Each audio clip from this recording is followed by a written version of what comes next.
그래서 북한에서 그 4.19 그 혁명, 이제 5.18 이런 혁명, 이거 다 이제 그 알고는 있습니다. 알고는 있는데, 김정일 정권은 이제 좋은 정권이기 때문에, 소위 남한의 뭐 이승만 정권, 박정희 정권은 다 그 나쁜 정권이기 때문에 반대로 싸우는 건 당연하다는 식으로 선전을 하고 있죠. 있는데,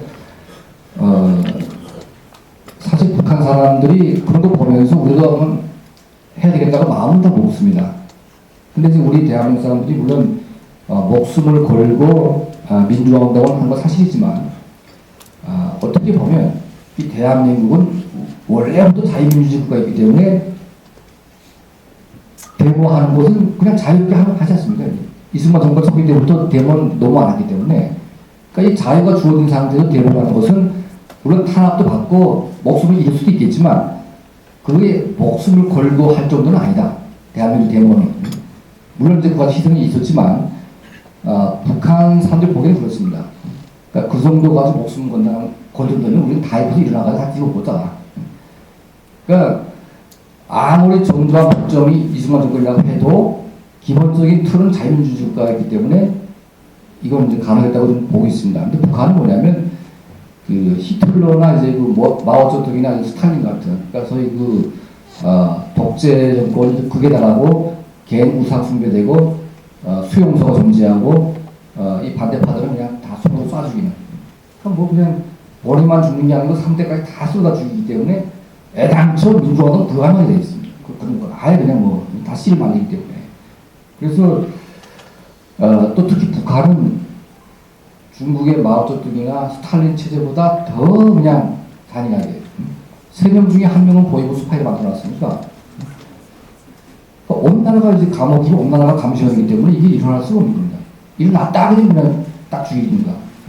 그래서 그렇게 오래 갈 수밖에 없는데요. 근데 이제 문제는 외부적인 요인이 지금 많이 이제 작용이 되고 있고, 이제 북한도 외부 정보를 막을 수 있는 단계는 지나갔습니다. 그러니까 이제는 북한 사람들이 과거에는 몰라서 가만히 있었지만 이제는 다 안다는 거죠. 근데 이제 문제는 뭐냐면, 자, 리비아에서 일어났는데 북한의 이 군대가 지나가기 시작했어요. 근데 국군이 그때 개입을 할 거냐 말 거냐, 이게 중요한 겁니다. 그러니까 북한의 민주화 세력이 일어났는데 바로 국군이 개입한다. 그러면 해볼만 하죠. 근데 우리는 분명히 그럴 겁니다. 북한에 뭐 일어나도 다 죽을 때까지 가만 보고 있는 게 분명합니다, 이게. 그러니까 이거는 이제 우리가 생각하는 남한의 민주화의 경험을 가지고 북한을 보면서 우리가 왜 북한에 안 일어나냐, 그런 식으로 생각하면 안 된다는 겁니다. 이 북한이라는 것은 우리가 상상도 할 수 없는 그 야만 국가이기 때문에, 이민군 장성, 이민군 별단 장군도 잡혀갈 때는 어디다 뱉기고 빤수도 안 핍니다. 뒤로 묶어가지고 가래고리 걸어가지고 이렇게 돼지 냉동차에다가 걸고 간다, 이렇게. 이건 야만이에요. 장군, 아무리 제어도 장군이라도 상식에 있는 국가에서는 장군 대우를 해주면서 이렇게 처벌을 했으면 북한은 그런 게 없어요. 이런 야만이 없습니다. 그러니까 이런 야만 국가에서 무슨 민주화운동이라는 건 그런 상상도 할 수가 없고, 또 이 김정일 이 자체가 뭐냐면 이 사이코패스의 유형을 띠고 있습니다. 유영철이나 이런 강호순이 같이 사람을 아무리 죽여도 그거가 희락을 느끼는 이런 정신병자 같은 놈이기 때문에, 그런 체제 하에서 그런 유영철이나 강호순이 같은 놈이 김정일이기 때문에 그런 나라에서 어떻게 뭐 일어날 수 있습니까? 막 죽이는 사람. 그래서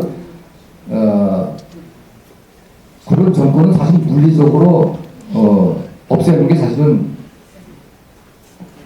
정당한 방법이죠. 지금 뭐 리비아에 개입하는 게 뭐 유럽 국가들이 국민을 보호할 능력이 안 될 국가이기 때문에 개입한다는 명분을 세웠는데, 거기는 소주가 나오기 때문에 그런 명분을 서지요. 그런 명분이라면 북한은 100번도 개입을 해야 됩니다. 어떻게 인간을 그렇게 마구 죽이고 있는데 그게 왜 개입을 안 합니까? 그건 뭐 개입해봤자 먹을 게 없기 때문에 안 하는 거 아니겠습니까, 이게. 그래서 저는 그렇습니다. 북한의 변화가 올 때 대한민국은 전부 개입하겠다, 이런 선언을 해야 됩니다. 그러면 북한의 사람들이 아 대한민국 우리 편이고 지금 김정일 군대만 있는 게 아니라 대한민국 군대가 우리 편이다. 그러면 이제 들고 들어가는 것이죠. 지금같이 앉아가지고 무슨 뭐 삐라 하나 보내는 거 가지고 무서워가지고 뭐 조선 사격하겠다 그러는데 그것도 못 보내는 이 겁쟁이 정권 가지고는 그게 안 되는 겁니다 지금.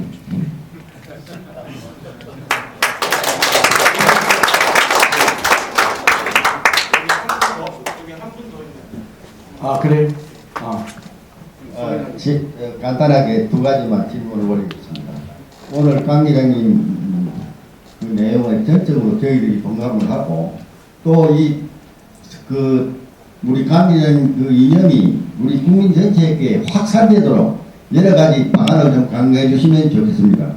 예를 들면 조선일보 탈북 기자 강모모실 해가지고 칼럼을 연재하면은 국민들이 그 탈북 누구누구 거기에 이미지를 가지고 전부 다 읽지 않겠느냐 이런 생각을 해봅니다. 그리고 두 가지를 내가 질문하는데 첫째는 할아버지께서 아마 북한 만경을 타고 북한에 가가지고 또 거기서 여독 수련소에 같이 갔다가 탈북해가지고 푸시까지 미국에 가서 단독 대화를 한 저희를 알고 있습니다. 그 과정 중에 탈북 동기만 과정만 간단하게 좀 말씀해 주시면 좋겠습니다. 그리고 또 하나는 논지에서 좀 어긋납니다만 어제 기사에 조그맣게 나왔습니다.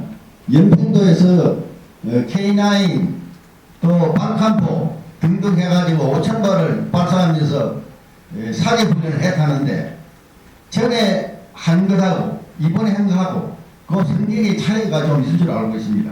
또 왜 북한이 조용했는지 그거 좀 궁금한데 이거는 강 기자님이 논지에 벗어납니다만 만약에 알고 계시면 조금 코멘트 해주면 좋겠습니다. 대단히 감사합니다. 오늘도 저희들도 오늘 강 기자님이 그 이념을 고스란히 받아가지고 주변에 전부 다 확산되도록 노력을 합니다. 감사합니다. 제가 탈북하게 된 동기는 이제 남한 방송을 저희 친구들과 함께 이제 그 정기적으로 청취를 했습니다. 북한에서. 그래서 남한을 이렇게 많이 배우다가 친구 중에 한 명이 이제 고발한 바람에 이제 다시 감옥에 갈 수밖에 없는 상황으로 몰려가지고요. 그래서 이제 탈북을 하게 됐습니다.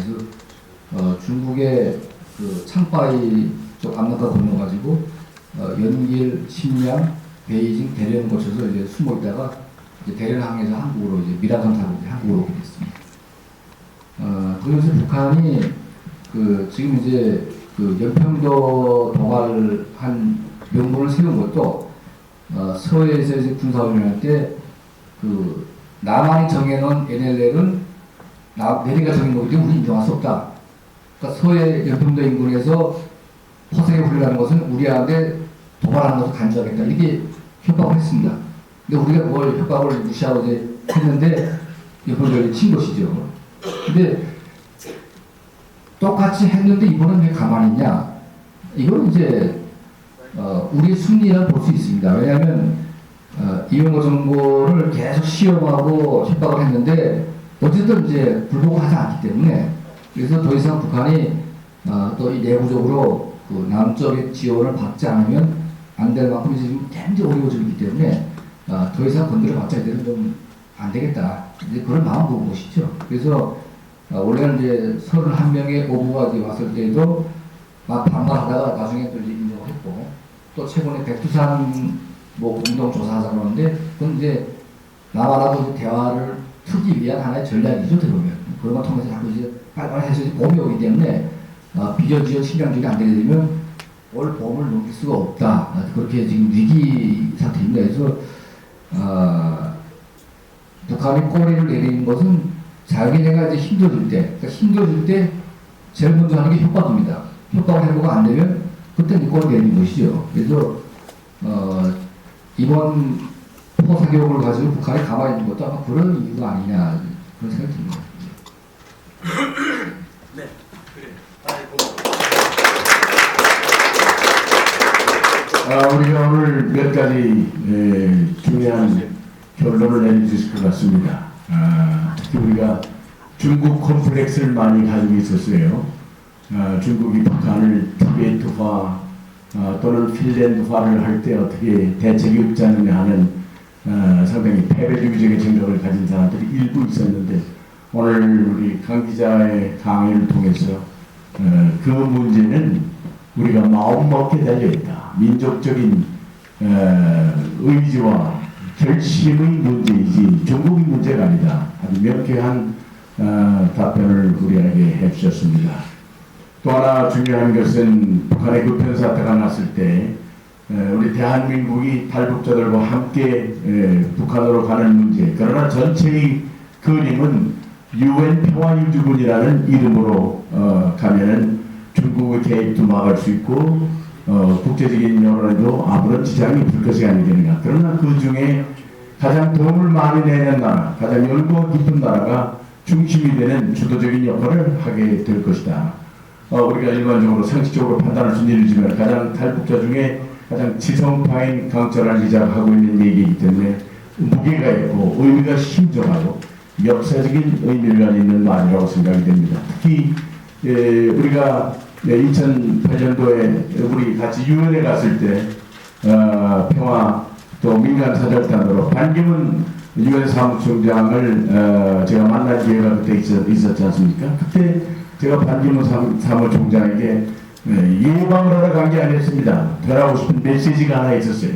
당신이 오늘 이 자리에 와 있는 것은 북한의 급변 사태가 났을 때 대한민국 국민의 한 사람이라는 이유 때문에, 민족의 한 사람 이유 때문에 아니고 유엔 사무총장이라는 이유 때문에 남들이 할 수 없는 역사적인 역할을 할 수 있는 시기가 반드시 올 것이다.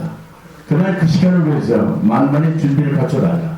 그런 얘기를 제가 간곡히 부탁한 적이 있습니다. 그건 우리 회원 모두의 뜻이었고 또 우리 국제외교안보 포럼이 민간 외교 차원에서 해야 할 역사적인 소명이고 과제고 또 앞으로도 그렇게 해야 된다고 생각합니다. 그런 의미에서 반기문 유엔 사무총장이 든든하게 그 자리에 앉아있고 지금 최선 가도를 달리고 있는데 아마 탄탄대로인 것 같습니다. 다른 도전자가 없으니 최소한도 앞으로 3, 4년은 또 유엔의 수장이 되지 않을까 하는 생각을 갖게 됩니다. 오늘 강철한 기자를 보면서 우리가 두 가지를 생각합니다. 하나는 사람 한 사람의 역할이 얼마나 중요한가. 역사는 영웅이 만들었으면 영웅은 많이 태어나지 않습니다. 이미 강철한 기자는 부시 대통령이 영웅으로 호칭을 했고 또 탈북자를 대표한 가장 대표적인 지식인이고 젊은 지도자로서 세계가 주목하고 우리 대한민국의 국력을 따들여서 사랑하고 지지하고 또 이번에 활동 모델을 넓게 만드는데 우리가 총력을 다해야 되겠다. 국가를 대신해서 우리 국제외교안보 포럼은 여러분이 열심히 우리 강철한 기자를 밀고 성원하고 기도하고 그 승리를 위해서 함께 손잡고 일하겠다는 박수 한번 힘차게 보내주세요. 힘차게 보내주세요.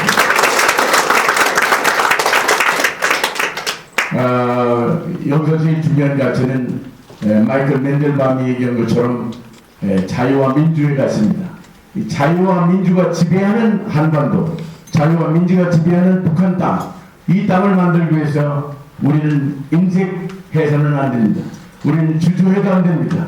우리는 조국주의해도 안 됩니다. 담대하고 용기 있고 헌신적으로 또 때로는 생명까지 건 결단을 가지고 북한 동파를 하루속히 자유와 민주가 지배하는 나라로 만들어주도록 최선을 다해야 된다고 생각합니다. 만일 북한에 김정일이가 이제 사라지고 우리 강철한 기자가 북한에 간다면 우리 함께 몰려가서 강 기자가 북한 땅을 이제 정착하고 민주화시키는데 우리 모두 자발적인 민주화의 공문으로서 자문력으로서 최선을 다할 것을 오늘 이 자리에서 뜨겁게 다시 한번 약속을 합니다. 우리 박수 한번 여러분들 힘내십시오. 강철한 기자 힘내시고